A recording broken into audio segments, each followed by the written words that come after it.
पेशवा को पकड़ा दिया कि देखो निर्जन वन में रहकर मैंने ये किया। अब इसका क्या करेंगे?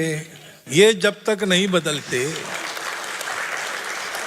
चाणक्य ने कहा है कि पानी में मछली कब जल पीती है जैसे पता नहीं चलता, वैसे सरकार में कर्मचारी कब पानी पीते हैं किसी को पता नहीं चलता। इतनी पुरानी समस्या, ये संस्कारों पर आधारित है। जिसका संस्कार है उसका मन ही नहीं करेगा।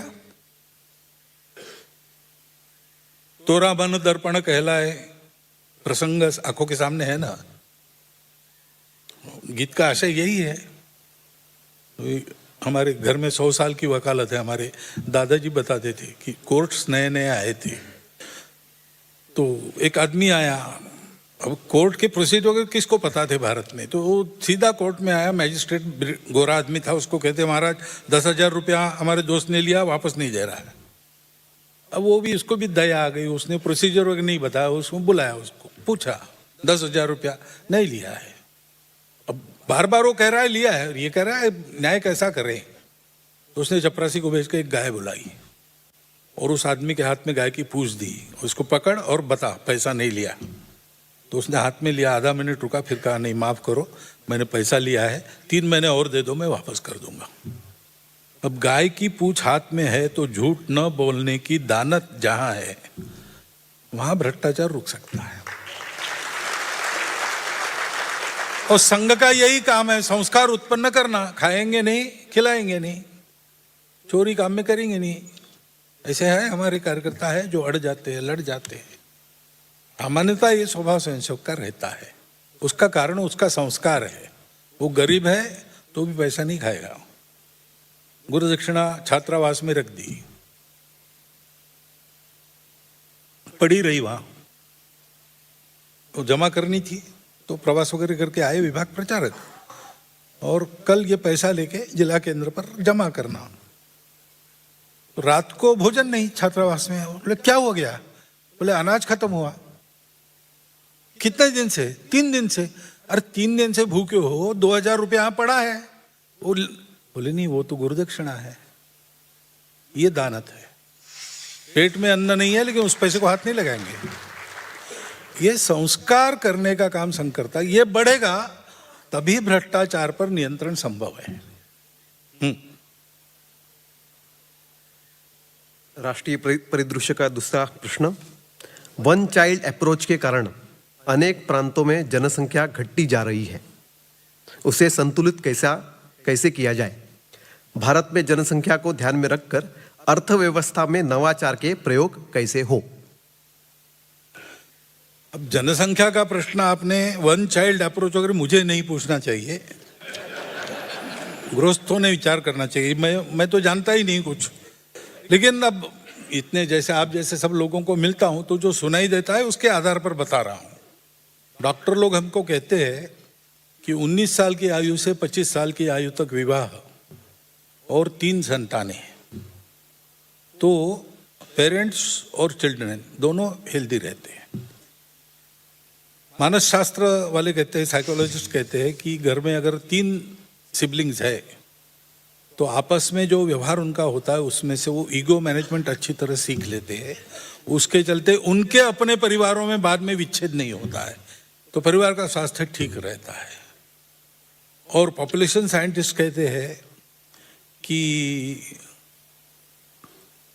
3 से नीचे खतरा है और 2.3 से नीचे आप ढलान पर हो। अभी हम 2.1 के नीचे जा रहे हैं। बिहार वगैरह के कारण बचे हैं हम, अब थोड़े ऊपर है। तो बहुत से देशों ने ये प्रयास करके 2.5 के नीचे जाने के बाद फिर से 3 से ऊपर अपने पॉपुलेशन को लाया। और देश की पॉपुलेशन पॉलिसी कहती है 2.1। तो 2.1 राउंड ऑफ करते हैं, गणित में तो 2 होता है, लेकिन आदमी के बारे में ऐसा नहीं हो सकता ना। 0.1 आदमी होता नहीं, कभी होगा तो पूरा होगा, नहीं तो नहीं होगा। तो 2.1 यानी 3। तो सब प्रकार के शास्त्र हमको बता रहे कि परिवार में 3 संतान चाहिए। अब शास्त्र कह रहे हैं, लेकिन ये दो परिवारों का भी प्रश्न है और दो लोगों का भी प्रश्न है, पति पत्नी का भी प्रश्न है, समाज का भी प्रश्न है। इसका ठीक से विचार करके कुछ करना चाहिए। परवरिश कैसे करेंगे वगैरह, ये प्रश्न बहुत ज़्यादा संगत नहीं है, थोड़ी बहुत कठिनाई हो सकती है। लेकिन आप एक पुस्तक भी पढ़िए, कादम्बरी है ना, एक कथन है, आत्मकथन है और सत्य है। अमेरिका के एक टाइम मैनेजमेंट साइंटिस्ट थे, उनका अपना आत्मचरित्र। कॉलेज में उनका प्रेम हुआ, दोनों का विवाह हो गया। उन्होंने तय किया 12 बच्चे करेंगे, किए 12 संतान हो गए उनकी, सबको अच्छा पढ़ाया, बड़ा करा। उस पर उन्होंने पुस्तक लिखी है, चीपर बाय डजन, थोक में सस्ता पड़ता है, ऐसा। उस पर फिल्म भी निकली है, तो पुस्तक लेके पढ़िए। तो ये जो परवरिश वगैरह की बातें रहती है, वो आपके सामने से दूर हो जाएगी। तो 3 का ठीक सोच सकते हैं, सोचिए। लेकिन विवाह नहीं करना है, संन्यास लेना है, संघ का प्रचारक या समिति की प्रचारिका जाना है, बात अलग है। लेकिन अगर विवाह करना है तो विवाह केवल 2 लोगों के शारीरिक संबंध की बात नहीं है।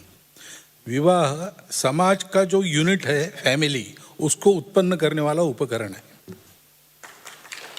और संस्कार है।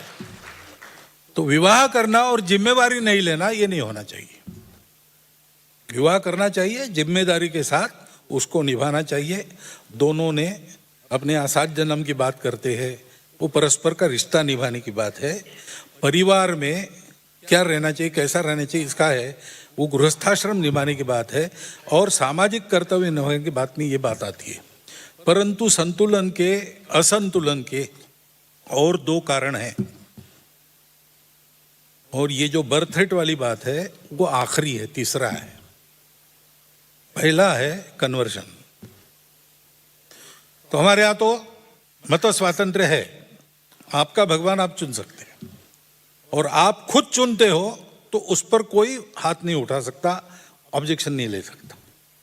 रेवरेंड नारायण वामन टिळक थे, कोकणस्थ ब्राह्मण थे, लेकिन उनको लगा कि ईसा मसीह का रास्ता मेरे लिए ठीक है, तो वो ईसाई बन गए। उनके पत्नी को लगा नहीं, तो वो हिंदू रह गई। उनके पुत्र देवदत्त टिळक, वो भी हिंदू ही थे। परिवार में विच्छेद वगैरह नहीं हुआ, परिवार था ही। ये बात अलग है कि जब रेवरेंड नारायण वामन टिळक चर्च में तुकाराम महाराज के अभंग गाने लगे, तब उनको बाहर कर दिया, वो बात अलग है। लेकिन वो ईसाई बने तो बन सकते हैं, कोई उसमें। वो एक प्रसिद्ध कवि थे, कवि, हम पाठ्यपुस्तकों में उनकी कविताएं याद करते थे। उनकी योग्यता है ही, वो आदरणीय भी है, सम्माननीय है और देशवासी के नाते हमारे प्रेम के विषय भी है। परंतु जोर जबरदस्ती या लालच दिखाकर या मजबूरी में फंसाकर अपनी झुंड बढ़ाने के लिए अपने झुंड में खींचना लोगों को, ये जो मतांतरण का प्रकार है, वो पूर्णतः त्याज्य है, निषेधार्ह है। और घर वापसी उसका उत्तर है, वो होना चाहिए। ये बंद होना चाहिए, घर वापसी चालू होना चाहिए।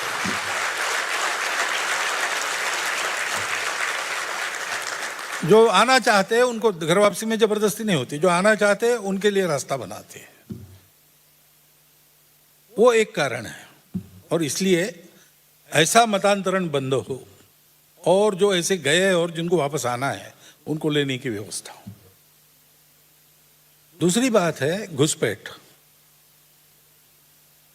अब घुसपैठ के मामले में सरकार को बहुत कुछ करना है, डिटेक्ट और डिपोर्ट, ये उनको करना है।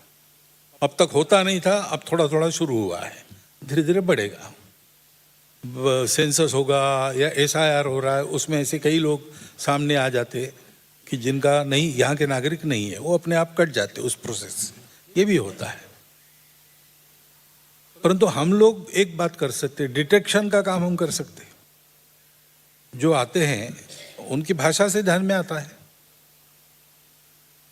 हम उनको डिटेक्ट करें, योग्य अधिकारियों के पास रिपोर्ट दे दे, पुलिस को बता दे कि भाई हमको लगता है कि विदेशी, आप जांच पड़ताल कीजिए और नजर रखिए, हम भी नजर रखेंगे। और हम रोजगार किसी विदेशी को नहीं देंगे।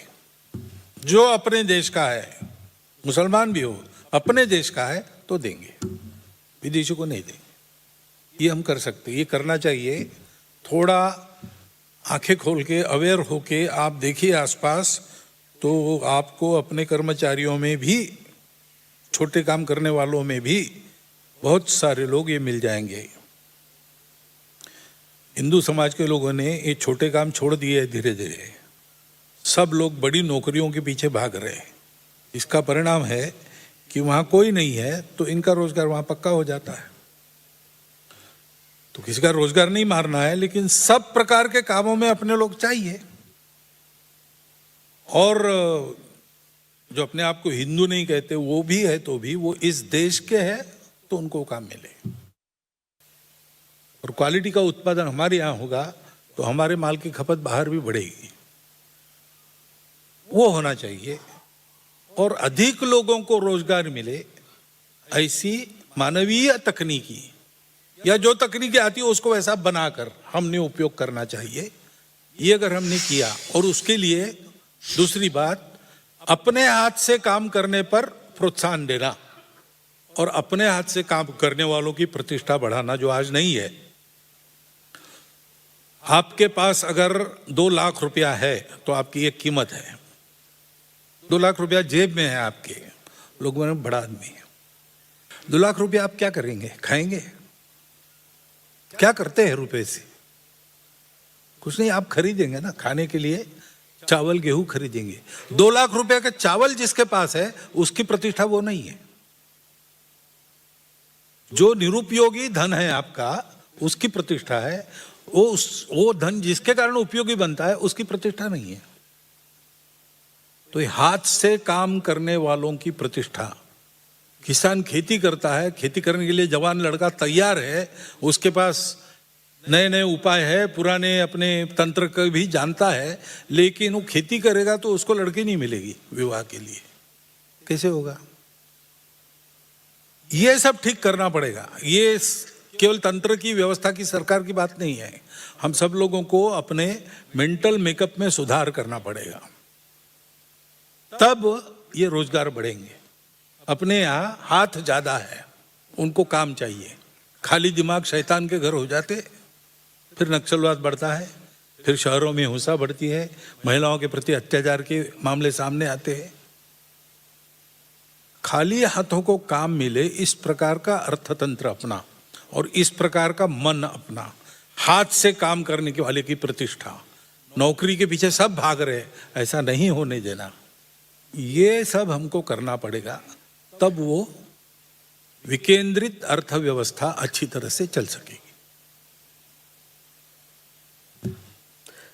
आज का यह कार्यक्रम मुंबई में हो रहा है। मुंबई देश की आर्थिक राजधानी है। इसके कारण इकोनॉमी रिलेटेड क्वेश्चन आना अति स्वाभाविक है। लेकिन आप प्रश्न सुनेंगे तो ध्यान में आ जाएगा कि हमारे में से बंधु ग्रामीण क्षेत्र की अर्थव्यवस्था, महिलाओं के उद्योग के बारे में भी चिंता करते हैं, ऐसे आपको ध्यान में आ जाएगा। तो प्रश्न करता है अरुण रास्ते जी, अरविंद तेलकीकर जी, विवेक नायक जी, कैप्टन सुबोध वर्मा जी, संजय कालुखे जी, सतीश पराष्टेकर जी। 3 उपप्रश्न है, उसमें से कुछ का उत्तर अभी पूजनीय सरसंघ चालक ने दिया है, फिर भी मैं यहाँ पढ़ रहा हूँ। कृषि प्रधान देश में युवा वर्ग की कृषि में सहभागिता कैसे बढ़ाए? कृषि पुनर्जीवन कैसे हो? कृषि एवं किसानों को प्रतिष्ठा कैसे प्राप्त हो? ग्रामीण क्षेत्रों में विकास के लिए संघ क्या कर रहा है? कुछ प्रांतों में किसान आत्महत्या आज भी हो रही है, उसे रोकने के क्या प्रयास किए जाए? पारंपरिक व्यवसाय और महिला उद्योगों को बढ़ावा देने के लिए केंद्र और राज्य सरकारों को क्या करना चाहिए?